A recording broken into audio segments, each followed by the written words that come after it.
ગણેશ ચતુર્થીના દિવસે આ ઉપાયો કરવા જોઈએ.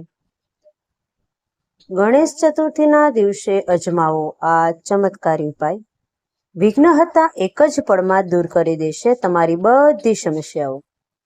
તમારા ઘરમાં સુખ, શાંતિ અને સમૃદ્ધિ હંમેશા બનાવી રાખશે.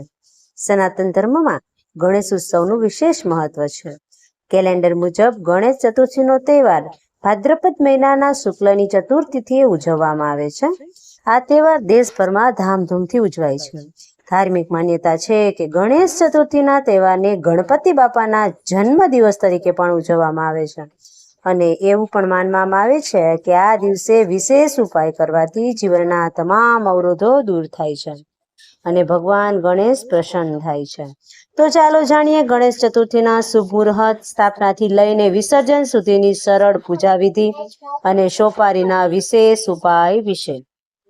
સૌથી પહેલા ગણેશ ચતુર્થીનું કયા દિવસે ભાદ્રપદ મહિનાની ચતુર્થી તિથિ 6 સપ્ટેમ્બર 2024 રોજ બપોરે 3 થી 1 વાગ્યે શરૂ થશે અને તે જ સમયે તારીખ 7 સપ્ટેમ્બર સાંજે 5 ને 37 વાગ્યે સમાપ્ત થશે. આવી સ્થિતિમાં ઉદય તિથિ અનુસાર 7 સપ્ટેમ્બર શનિવારે ગણેશ ચતુર્થીનો તહેવાર ઉજવવામાં આવશે. હવે મૂર્તિની સ્થાપના માટેનું શુભ મુહૂર્ત આપણે જાણીએ મિત્રો. પંચાંગ અનુસાર ગણેશ ચતુર્થીની પૂજા અને મૂર્તિની સ્થાપના માટેનો શુભ સમય 7 સપ્ટેમ્બર 2024 રોજ 11:02 વાગ્યાથી મુહૂર્ત તે જ દિવસે બપોરે 1:33 કલાકે સમાપ્ત થવાનું છે. વિડીયોમાં આગળ વધીએ તે પહેલા વહાલા મિત્રો વિડીયોને એક લાઈક કરી દેજો અને ચેનલને સબસ્ક્રાઇબ જરૂરથી કરજો. કોમેન્ટમાં જય શ્રી ગણેશ જરૂરથી લખજો. વિડીયો થોડો મોટો થઈ શકે છે પરંતુ વિડીયોને અંત સુધી જુઓ અને ગણેશ ચતુર્થીની સંપૂર્ણ જાણકારી એક જ વિડીયોમાં તમને મળી જશે. હવે શ્રી ગણેશજીની મૂર્તિની સ્થાપનાથી લઈને વિસર્જન સુધીની સરળ પૂજા વિધિ આપણે જાણીએ.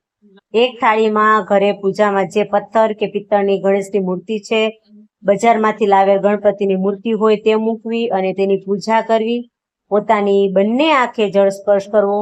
પોતાના જમણા હાથમાં 1 ચમચી જળ લઈને પીવું. ચમચી જળ પીવાની ક્રિયા 3 વખત કરવી. પછી ખાલી વાટકામાં હાથ ધોવા અને પૂજા કરનાર પુરુષ હોય તો પોતાની શિખાએ જમણો હાથ અડાડી ગાયત્રી મંત્ર બોલી. પૂજા કરનાર સ્ત્રી હોય તો 2 હાથ જોડી ગાયત્રી મંત્ર બોલવો. ત્યારબાદ પૂજા માટે સંકલ્પ કરવો. 1 ચમચી જળ ભરવું, નીચે પ્રમાણે બોલવું અને એ ચમચીનું જળ થાળીમાં રહેલ મૂર્તિ અથવા સોપારી ઉપર પધરાવી દેવું. વિષ્ણુ વિષ્ણુ વિષ્ણુ ગણેશ ઉત્સવ નિમિત્તે અદ્ય દિને ભાવોપચાર ગણેશ પૂજન અહમ કરીશ્યામી. પછી દીવાને નમસ્કાર કરવા, સૂર્યને નમસ્કાર કરવા, ગણેશને નમસ્કાર કરવા અને કુળદેવીને પણ નમસ્કાર કરવા, ગુરુદેવને નમસ્કાર કરવા. ત્યારબાદ આ ક્રમ પ્રમાણે પૂજા કરવી, જેમાં સૌ પ્રથમ ફૂલ હાથમાં લઈ ધ્યાન કરવું. ગણેશાય નમઃ ધ્યાનાર્થમ પુષ્પમ સમર્પયામી. પછી દુર્ગા હાથમાં લઈ આસન આપવું. ગણેશાય નમઃ આસનાર્થમ દુર્ગા આસન સમર્પયામી. પછી મૂર્તિના પગ ઉપર 1 ચમચી જળ અર્પણ કરવું. ઓમ ગણેશાય નમઃ પાદમ જલમ સમર્પયામી. પછી મૂર્તિના જમણા હાથ ઉપર 1 ચમચી જળ અર્પણ કરવું. ઓમ ગણેશાય નમઃ હસ્તંત્યન જલમ સમર્પયામી. પછી મૂર્તિના મસ્તક ઉપર 1 ચમચી જળ અર્પણ કરવું. ઓમ ગણેશાય નમઃ મસ્તકે સ્નાનામમ જલમ સમર્પયામી. પછી મૂર્તિ ઉપર 5 ચમચી પંચામૃત અર્પણ કરવું. ઓમ ગણેશાય નમઃ પંચામૃત સ્નાનમ સમર્પયામી. પછી મૂર્તિ ઉપર ચંદન વાળું જળ અર્પણ કરવું. ઓમ ગણેશાય નમઃ ગંધોક્ત ક્ષણાય સમર્પયામી. આ જ રીતે જે પણ વસ્તુ તમે અર્પણ કરો છો તેમાં ઓમ ગણેશાય નમઃ મંત્ર જરૂરથી બોલવો.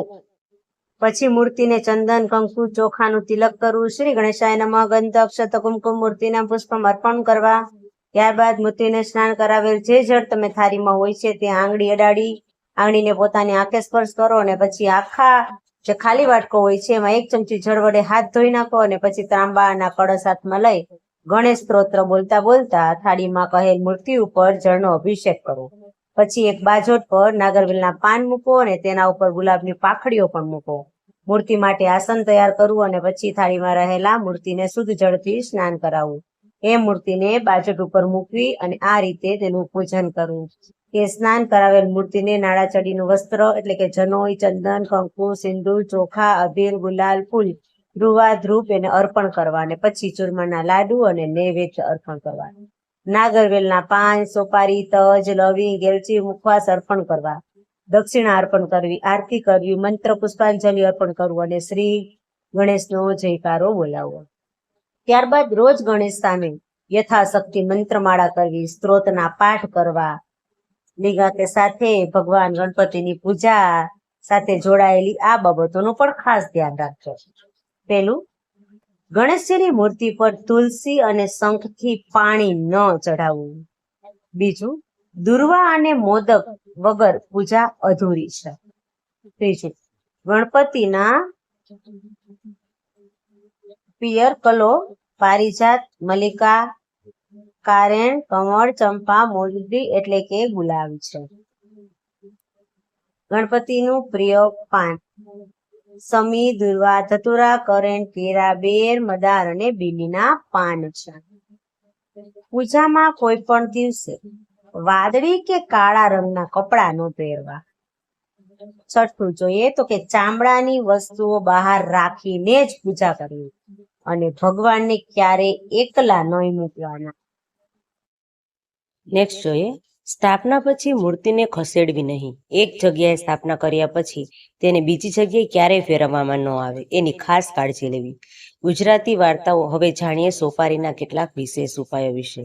જે ઉપાય કરવાથી વિઘ્નહર્તા તમારી બધી મુશ્કેલીઓ દૂર કરી દેશે અને પરિવારમાં સુખ, શાંતિ અને સમૃદ્ધિ આપશે.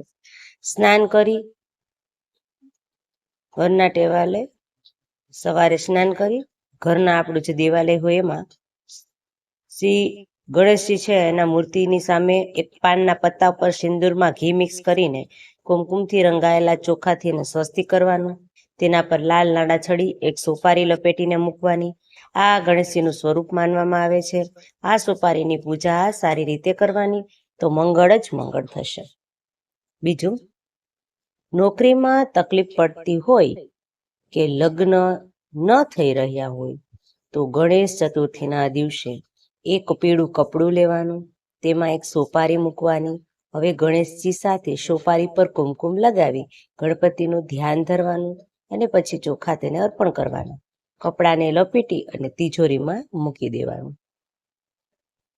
ઘરમાં સકારાત્મક લાવવા માટે, સુખ શાંતિ માટે પૂજાના સ્થાન પર એક સોપારી અને એક તાંબાના લોટામાં ગંગાજળ ભરી દક્ષિણ દિશામાં મૂકી દો.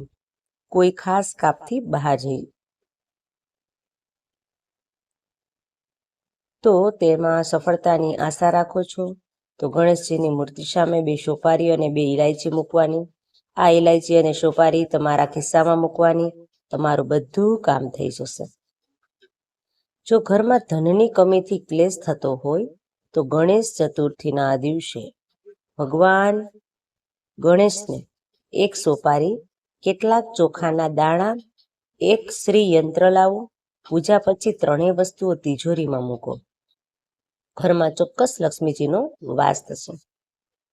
જો તમે જીવનમાં કોઈ અપરાધનો સામનો કરી રહ્યા હોય તો ગણેશ ચતુર્થીના દિવસે ભગવાન ગણેશજીની વિધિવત પૂજા કરો અને મોદક સહિતની વસ્તુઓ ચડાવો. આ સમય દરમિયાન ભગવાનને સુખ અને શાંતિ માટે પ્રાર્થના કરો. એવું પણ માનવામાં આવે છે કે આમ કરવાથી બધી સમસ્યાઓનો અંત આવે છે. આ સિવાય આર્થિક તંગીમાંથી મુક્તિ મેળવવા માટે પણ ગણેશ ચતુર્થીની પૂજા દરમિયાન સાચા મનથી રણહર્તા ગણેશ સ્ત્રોતનો પાઠ કરો અને તમારી ભક્તિ પ્રમાણે ગરીબ લોકોને દાન કરો. એવું પણ માનવામાં આવે છે કે આ યુક્તિ કરવાથી આર્થિક સ્થિતિ પણ સુધરે છે અને આર્થિક લાભ થવાની પણ સંભાવના છે. ગણેશ ચતુર્થીના દિવસે પૂજા દરમિયાન ગણપતિ બાપાને શમીના પાન અને દુર્વા ચડાવવું. એવું પણ માનવામાં આવે છે કે આનાથી ભગવાન પ્રસન્ન થાય છે અને તમારી બધી મનોકામના પૂર્ણ થાય છે. મિત્રો, આ બધા ઉપાય તમારે ખાસ કરવા જોઈએ. જો તમને આ વિડીયો ગમ્યો હોય તો વિડીયોને લાઈક, શેર અને સબસ્ક્રાઈબ જરૂરથી કરજો. ત્યાં સુધી બધાને શ્રી ગણેશાય નમઃ.